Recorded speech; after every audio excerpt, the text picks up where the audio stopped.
सिंधुदुर्ग में राजन तेली के पार्टी में प्रवेश को लेकर विधायक नीलेश राणे ने अपनी प्रतिक्रिया व्यक्त की। उन्होंने कहा कि राजन तेली का अनुभव बहुत बड़ा है और इससे हमारे पार्टी को लाभ होगा। राणे ने बताया कि राजन तेली पहले भी विधायक रह चुके हैं और प्रशासन पर उनकी अच्छी पकड़ है। उनका यह भी कहना है कि उनके अनुभव का फायदा हमारी पार्टी को आगामी चुनाव और अन्य राजनीतिक मामलों में मिलेगा। सन्मान्य शिंदे साहेबांनी दसरा मेळाव्याला सन्मान्य माजी आमदार राजनजी तेली यांना शिवसेनेत प्रवेश दिलेला आहे। जिल्ह्याचा अनेक वर्षांचा त्यांचा अनुभव, प्रशासनामधला, राजकीय अशा आणि अनेक निवडणुका त्यांनी लढवलेल्या आहेत। एकदा ते आमदार राहिलेले विधान परिषदेवर, त्याचा फायदा निश्चित पद्धतीने आमच्या सिंधुदुर्ग जिल्ह्यात होणार, पक्षवाढीसाठी होणार।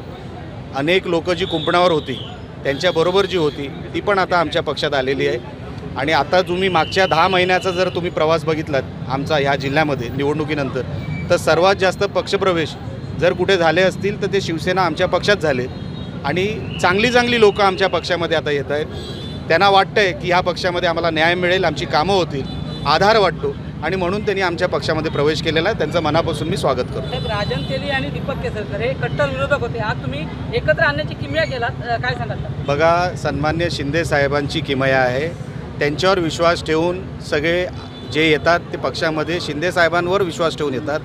आमचं फक्त निमित्त असतं आणि तुम्ही जे विरोधक म्हणतायत, मला तसं दोघांच्या संबंधांमध्ये कधीच असं जाणवलं नाही। ठीक आहे, त्या पक्षातलं काम, त्या वेळेची भूमिका वेगवेगळी असते, ती घ्यावीच लागते वेगवेगळ्या पक्षामध्ये आल्यानंतर, पण कधी तुटवता की एवढं मोठं ताणलं जरी तोडलं नाही, ही जी व्यवस्था होती ही त्यांनी सातत्याने जपली। कधी खालच्या लेवलवर जाऊन त्यांनी एक दुसऱ्यावर टीका केली नाही आणि संबंध त्यांचे चांगलेच होते, पण आता एकत्र आल्यामुळे ते कौटुंबिक संबंध झालेले आहेत। या गोष्टीचं समाधान माझ्यासारख्या कार्यकर्त्यामध्ये। तेलींच्या प्रवेशानंतर ठाकरे शिवसेनेकडून सिंधुदुर्गातल्या अशी टीका केली जाते की जिल्हा बँकेच्या चौकशीला घाबरून त्यांनी प्रवेश केला, शिंदे शिवसेनेचा। बघा, काही रिकामटेकडे लोक उबाटामध्ये आता राहिलेले आहेत, त्यांना काहीच काम नाही, उठसूट एक कुठला तरी अधिकारी बघायचा, त्याला एकटा बघून मारायचं आणि बातम्यांमध्ये कसं राहायचं, एवढाच फक्त एक शेवटचा प्रयोग आता उबाटाच्या काही लोकांमध्ये राहिलेला आहे। कसलीच नोटीस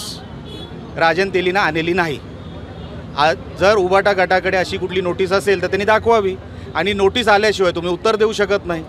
ही कॉमन प्रक्रिया असते।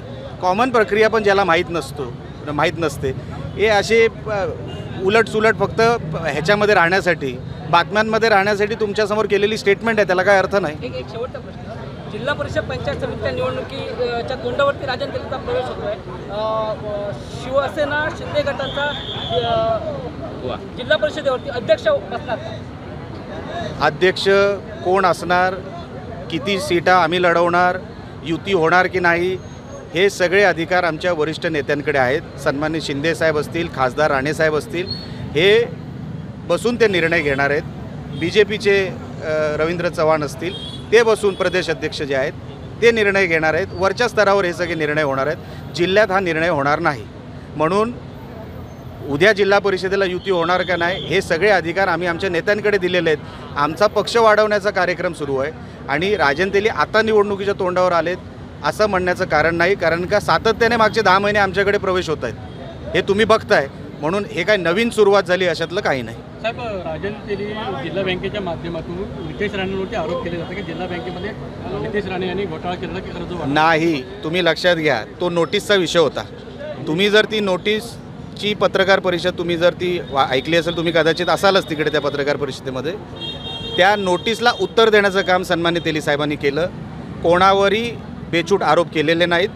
त्यांना जी नोटीस आली त्याचं उत्तर त्यांनी दिलं आणि तो विषय आता महायुतीमध्ये ते आता आलेले आहेत। महायुतीमध्ये सामंजस्याने आम्ही हा विषयाचा तोडगा काढू, कुठे काय चुकीचं चालू असेल किंवा झालं असेल तर आम्ही दुरुस्त करू।